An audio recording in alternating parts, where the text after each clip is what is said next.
I would love for this correction to start in earnest.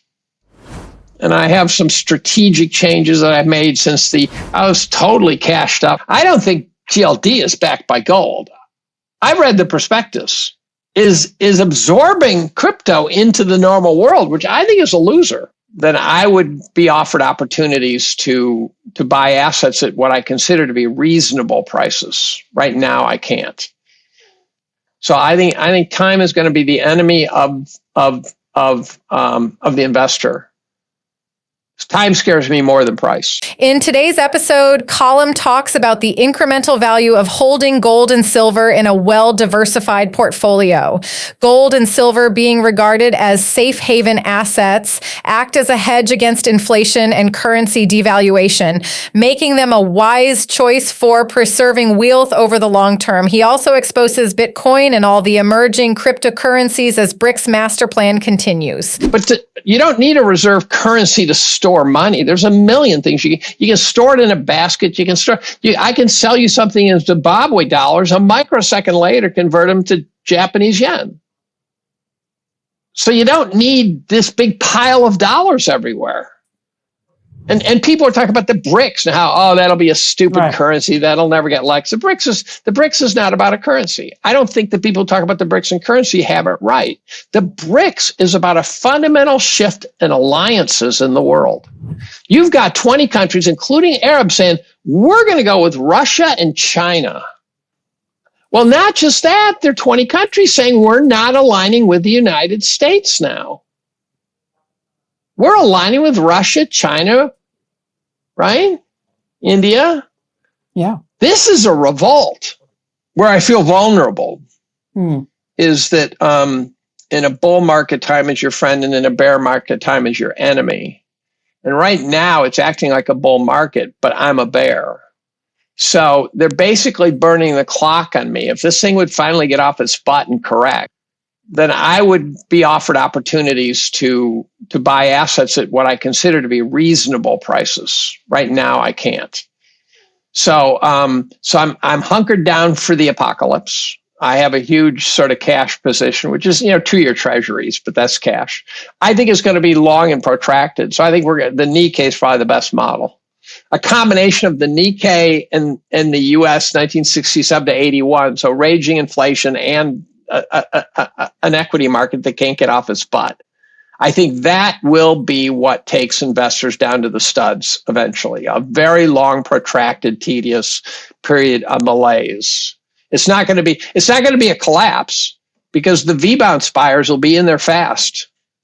You have to really correct. You have to knock investors on their butt, have them get back up, knock them on their butt again, have them get back up, knock them on their butt again, and eventually they just stop getting up. That's the bottom.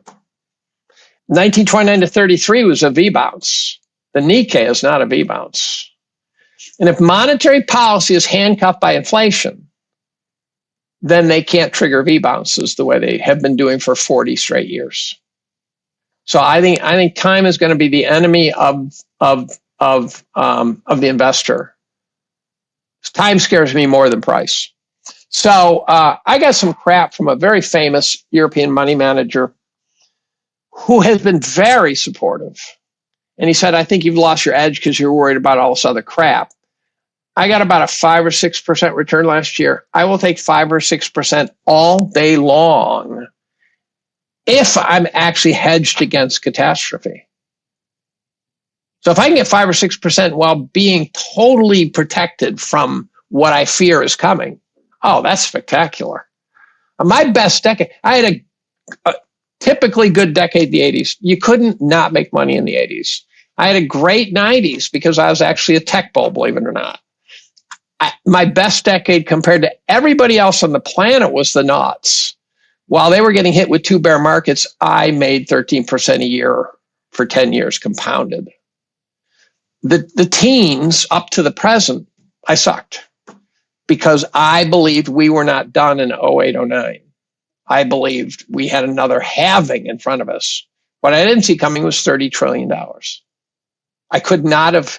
Do you know anyone who said, yes, I knew they'd spend that much money? No. No. Not even. When they gave us $700 billion, it was breathtaking. Right. When they bailed out Bear Stearns for $30 billion, it was breathtaking, right? So I don't think anyone, including the Fed, knew that that was in the system, that could be done. But I don't think they can save the next one. I like gold because I think it will do okay. Gold's compounded at 7.5% a year since 71. It's actually not bad, right?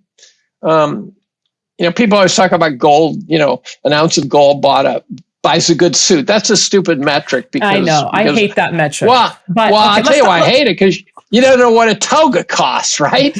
But I'll tell you the other metric that you should use. Yeah. Gold also bought a month's worth of manual labor in Rome. It's about what it buys now. Well, manual labor is irrespective of history. In today's episode, Colum highlights gold and silver being regarded as safe haven assets. Their value is not only recognized universally, but also tends to remain stable or even increase during times of economic uncertainty. These metals act as a hedge against inflation and currency devaluation, making them a wise choice for preserving wealth over the long term. Bitcoin, in contrast, represents a more speculative investment. As a decentralized digital currency, it offers potential for high returns due to its volatility and the growing acceptance of cryptocurrencies as a legitimate asset class. However, this same volatility introduces a higher level of risk, as prices can fluctuate widely in short periods. Colum advocates for a balanced approach to investing that incorporates both the stability of precious metals and the growth potential of digital currencies. By holding gold and silver, investors can protect their portfolios against downturns in the market. Simultaneously, allocating a portion of the portfolio to Bitcoin can offer significant upside potential, acknowledging the risks involved. The rationale behind this strategy is to mitigate risk through diversification.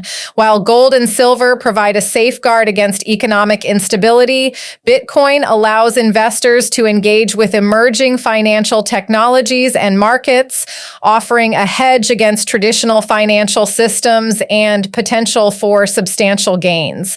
Now, we'll show you more clips of Colum, but first, subscribe, and turn on notifications, as those who watch our videos make better decisions because they're well informed. Also, check our pinned comment for some massive sign-up bonuses. Enjoy the video. Well, I own my house. It's an expensive house.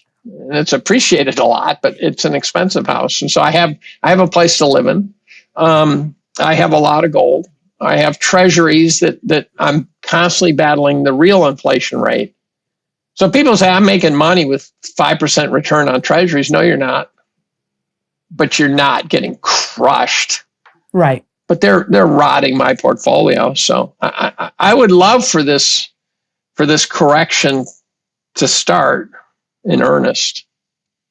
And I have some strategic changes that I've made since I was totally cashed up for 0809. I was positioned perfectly, except for the fact that I just couldn't believe it was stopping when it stopped. I thought, oh no, that's a head fake.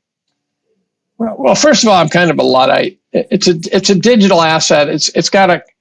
I don't like having to worry about that sort of level of tech. Beauty of gold, I have an ounce of gold, right? I mean, that's straightforward. And a mutual fund is simple, right? Crypto's a little weird. And second of all, I do believe that at some point, crypto is going to do battle with the state, period. Will battle the state. Well, the whole gold versus Bitcoin debate has been renewed, on fire now, because, Bitcoin hit 1 trillion with the advent of ETFs. Everyone's saying, look at the outflow of gold ETFs moving into the Bitcoin ETFs. Well, let me ask you this. Did GLD help the gold market? I don't think so. I think it absorbed demand that would have gone actually at the gold. But instead, I don't think GLD is backed by gold. I read the prospectus. It was like, we'll have some over here, we'll have some over there. It sounded awfully fractional reserve to me.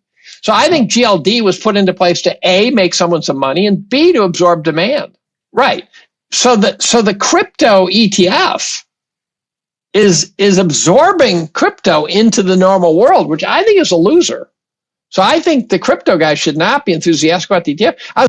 I think the serious Bitcoin guys are going, you got to have your own codes. Don't be exposed to counterparty risk. And so I think they're going to do a battle with the state. You watch Christine Lagarde or Yellen, and they occasionally say things that are kind of shots across the bow, saying at some point we might hurt you. At some point they're going to try, in my opinion. It is after that battle, the Battle of Hastings, the Battle of the Bulge, where I'm going to assess whether they won or not. What do you think of today's show? Will gold massively surge as the BRICS master plan continues? Will Bitcoin crash? Post in the comment section down below your opinions. Thanks for watching the video till the end, and watch this one because you'll love it. I see you on the other side.